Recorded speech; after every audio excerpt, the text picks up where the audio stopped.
CPM party കോൺഗ്രസിന് മധുരയിൽ കൊടിയുയർന്നു. മുതിർന്ന നേതാവ് ബിമൻ ബസു പതാക ഉയർത്തി. സമ്മേളനം polit bureau coordinator Prakash Karat ഉദ്ഘാടനം ചെയ്യും.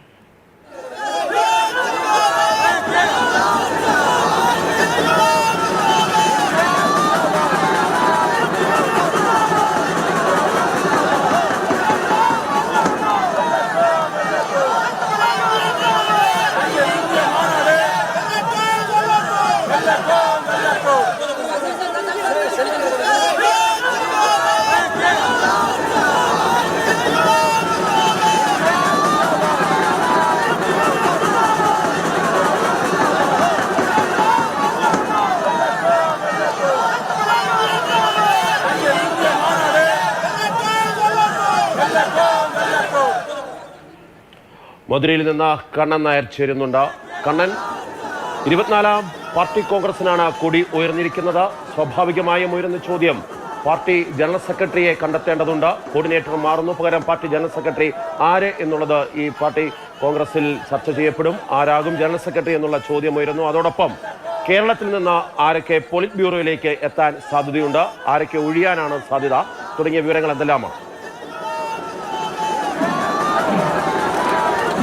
പോളിറ്റ് ബ്യൂറോയിൽ 7 ഒഴിവാണ് വരാൻ പോകുന്നത്. അതിൽ മുഖ്യമന്ത്രി പിണറായി വിജയന് കഴിഞ്ഞ വർഷത്തെ സമാനമായ രീതിയിൽ ഒരു തവണ കൂടി ഇളവ് അനുവദിക്കാനുള്ള സാധ്യതയുണ്ട്. അങ്ങനെ വരുമ്പോൾ 6 ഒഴിവുകൾ ഇതിൽ വരും. അതിൽ പ്രകാശ് കാരാട്ട്, വൃന്ദ കാരാട്ട്, സുഭാഷ് നീല അടക്കമുള്ള അംഗങ്ങളൊക്കെ, PB അംഗങ്ങളൊക്കെ തന്നെ പ്രായപരിധി പാലിച്ചുകൊണ്ട് ഒഴിയേണ്ട ഒരു സാഹചര്യം ഉണ്ടാകും. അങ്ങനെ വരുമ്പോൾ PBയിലേക്ക് പുതുതായി 2 വനിതകളുടെ ഒഴിവാണ് വരുന്നത്. അതിൽ അങ്ങനെ പരിശോധിക്കുമ്പോഴാണ് കേരളത്തിൽ നിന്ന് 2 വനിതകൾ ആർക്കെങ്കിലും ഒരാൾക്ക് ഒരു അവസരമുണ്ടാകും, PB അംഗമാകാൻ അവസരമുണ്ടാകും. അതിൽ എടുത്തു പറയുന്ന പേര് മുൻ ആരോഗ്യമന്ത്രി കൂടിയായിട്ടുള്ള KK ശൈലജയാണ്. രണ്ടാമത്തെ പേര് തമിഴ്നാട്ടിൽ നിന്നുള്ള ഇപ്പോൾ പതാക ജാഥയ്ക്ക് നേതൃത്വം നൽകിയ കേന്ദ്ര കമ്മിറ്റി അംഗം U വാസുകിയുടേതാണ്. മൂന്നാമതായി കേൾക്കുന്ന പേര് കേരളത്തിൽ നിന്നുള്ള മുൻ MP കൂടിയായിട്ടുള്ള CS സുജാത. അങ്ങനെ 3 വനിതകളുടെ പേര് പറയുന്നുണ്ട്. ഒപ്പം തന്നെ EP ജയരാജൻ 75 വയസ്സ് പ്രായപരിധി ഉണ്ട്. ആ 75ലേക്ക് എത്തി നിൽക്കുകയാണെങ്കിൽ പോലും അദ്ദേഹത്തിന്റെ ഒരു പ്രവർത്തന പാരമ്പര്യം വെച്ച്, അദ്ദേഹത്തിന്റെ അനുഭവ സമ്പത്ത് വെച്ച് PBയിലേക്ക് എത്താനുള്ള സാധ്യത ഏറെയാണ്. ഡൽഹി കേന്ദ്രീകരിച്ച് പ്രവർത്തിക്കാൻ തോമസ് ഐസക് തയ്യാറാവുകയാണെങ്കിൽ അദ്ദേഹത്തെയും പരിഗണിക്കാനുള്ള സാധ്യതയുണ്ട്. അങ്ങനെ ഉള്ള ഒരു കാര്യങ്ങളാണ് ഇപ്പോൾ ചർച്ച ആണ് നടന്നുകൊണ്ടിരിക്കുന്നത്. CPMന്റെ കേന്ദ്ര കമ്മിറ്റിയിലേക്ക് വരികയാണെങ്കിൽ LDF കൺവീനറായിട്ടുള്ള TP രാമകൃഷ്ണൻ കേന്ദ്ര കമ്മിറ്റിയിലേക്ക് എത്തുമെന്ന് ഏകദേശം ഉറപ്പായിട്ടുണ്ട്.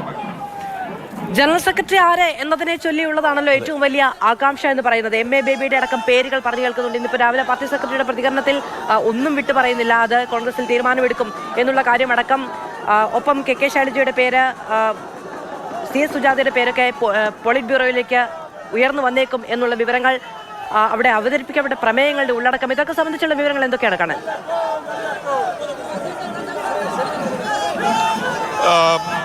EMSന് ശേഷം ഒരു മലയാളിയായിട്ടുള്ള ഒരു ആൾ ജനറൽ സെക്രട്ടറി ആകുമോ എന്നാണ് നമ്മൾ ഒക്കെ നോക്കിക്കാണുന്നത്. MA ബേബിയുടെ പേര് തന്നെയാണ് അതിൽ എടുത്തു പറയേണ്ടത്. ഒപ്പം തന്നെ അശോക് താവളെ, അദ്ദേഹത്തിൻ്റെ പേരും ഇപ്പോൾ ജനറൽ സെക്രട്ടറി സ്ഥാനത്തേക്ക് പരിഗണിക്കുന്നുണ്ട്.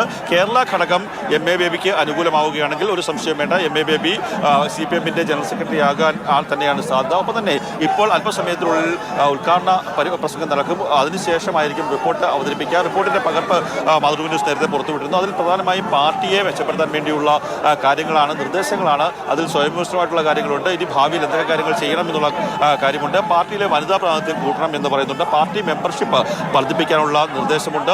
പ്രത്യേക വിഭാഗങ്ങളിലേക്ക്, അതായത് ന്യൂനപക്ഷ വിഭാഗങ്ങളാകാം, ആദിവാസി വിഭാഗങ്ങളാകാം, അങ്ങനെയൊക്കെയുള്ള പാർട്ടിയുടെ ശക്തി ഉണ്ടാക്കിയിരുന്ന കേന്ദ്രങ്ങളിലേക്ക് കൂടുതലായി ഇറങ്ങിച്ചെല്ലണം. യുവാക്കളെയും വിദ്യാർത്ഥികളെയും ആകർഷിക്കാൻ വേണ്ടിയുള്ള പദ്ധതികൾ വേണം എന്നുള്ള ഒരു നിർദ്ദേശം റിപ്പോർട്ടിലുണ്ട്. അപ്പോൾ തന്നെ പാർട്ടി വിദ്യാഭ്യാസം പലർക്കും പോരാ, നേതാക്കന്മാർ ആയിട്ടുള്ള ആൾക്കാർക്ക് പലർക്കും പാർട്ടി വിദ്യാഭ്യാസം കുറവാണ് എന്നുള്ള വിമർശനമുണ്ട്. ഏറ്റവും എടുത്തു പറയുന്നത് രാജ്യത്തെ ഏറ്റവും വലിയ വർഗീയ പ്രശ്നം ഹിന്ദുത്വ വർഗീയതയാണ്. ആ വർഗീയതയെ ചെറുക്കാൻ വേണ്ടിയുള്ളൊരു നടപടികൾ പാർട്ടി കോൺഗ്രസ് ഉണ്ടാകണം എന്നുള്ളൊരു ആവശ്യം കൂടി റിപ്പോർട്ടിലുണ്ട്. കണ്ണൻ, പ്രധാനമായിട്ടും പാർട്ടി ജനറൽ സെക്രട്ടറിയെ തിരഞ്ഞെടുക്കുന്നു എന്നതിനൊപ്പം തന്നെ അടുത്തു വരുന്ന 3 വർഷത്തേക്ക് CPM ദേശീയ തലത്തിൽ എങ്ങനെ പ്രവർത്തിക്കണം എന്നുള്ള കാര്യത്തിലെ ഒരു നയരൂപീകരണം മുന്നിൽ വരുന്നുണ്ട്. അതോടൊപ്പം തന്നെ കേരളത്തിൽ ഒരു പ്രവർത്തന റിപ്പോർട്ട് അവതരിപ്പിക്കുമ്പോൾ കൊല്ലത്ത് നടന്ന സംസ്ഥാന സമ്മേളനത്തിലുണ്ടായിട്ടുള്ള മാർഗരേഖയുണ്ട്. ആ മാർഗരേഖ അനുസരിച്ച് ഇനിയുള്ള തുടർഭരണത്തിന് വേണ്ടി ചില മാറ്റങ്ങൾ ദേശീയ തലത്തിലും അതോടൊപ്പം തന്നെ സംഘടനാ തലത്തിലുമൊക്കെ വരുന്ന മാറ്റങ്ങൾ, നയപരമായ മാറ്റങ്ങൾ തന്നെയാണ്. അത് മുതലാളിത്തത്തിലേക്ക് പോകുന്നു, അല്ലെങ്കിൽ സ്വകാര്യ മേഖലയ്ക്ക് അനുകൂലമായ ഒരു നിലപാടിലേക്ക് ഒരു കമ്മ്യൂണിസ്റ്റ് പാർട്ടി മാറുന്നു എന്നുള്ള വിമർശനങ്ങളെല്ലാം തന്നെ സംസ്ഥാന സമ്മേളനത്തിൽ ഉണ്ടായിരുന്നു. സ്വാഭാവികമായും ഈ വിഷയം കേന്ദ്ര കമ്മിറ്റിയും അതോടൊപ്പം തന്നെ പാർട്ടി കോൺഗ്രസും ചർച്ച ചെയ്യും. അതിലൊരു പരുവപ്പെടൽ ഉണ്ടാകും. ഇതിനെ സംബന്ധിച്ച് കേരളത്തിൽ നിന്നുള്ളവരുടെ പ്രതികരണങ്ങൾ എങ്ങനെയൊക്കെയാണ്? കേരളത്തിൽ നിന്നുള്ള പ്രതിനിധികളുടെ വിശദീകരണങ്ങൾ അല്ലെങ്കിൽ അവരുടെ അഭിപ്രായങ്ങൾ എന്ന് പറയുന്നത് മുഖ്യമന്ത്രി സംസ്ഥാന സമ്മേളനത്തിൽ അവതരിപ്പിച്ച നവകേരള വികസന രേഖയുമായി ബന്ധപ്പെട്ട കാര്യങ്ങളായിരിക്കും കൂടുതലായി ചർച്ച ചെയ്തു വരിക. ചർച്ചയിൽ സംസ്ഥാന സമ്മേളനത്തിൽ അംഗീകരിച്ച ആ രേഖ പാർട്ടി കോൺഗ്രസിലും അംഗീകരിപ്പിച്ചെടുക്കാൻ വേണ്ടിയുള്ളൊരു ശ്രമമായിരിക്കും സംസ്ഥാനത്തെ നിന്നുള്ള പ്രതിനിധികളുടെ ഭാഗത്തു നിന്നുണ്ടാകുക. 175 പ്രതിനിധികളാണ് സംസ്ഥാനത്ത് നിന്ന് സമ്മേളനത്തിലേക്ക് എത്തിയിരിക്കുന്നത്. മറ്റൊരു പ്രധാനപ്പെട്ട കാര്യം 75 വയസ്സ് എന്നുള്ളതൊരു പ്രായപരിധിയാണ്.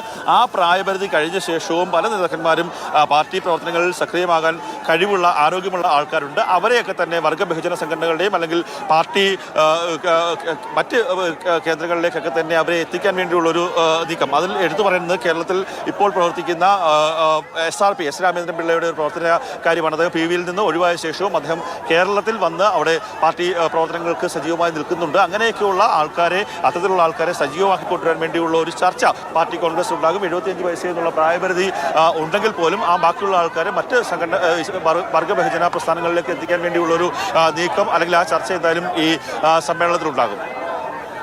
ശരി.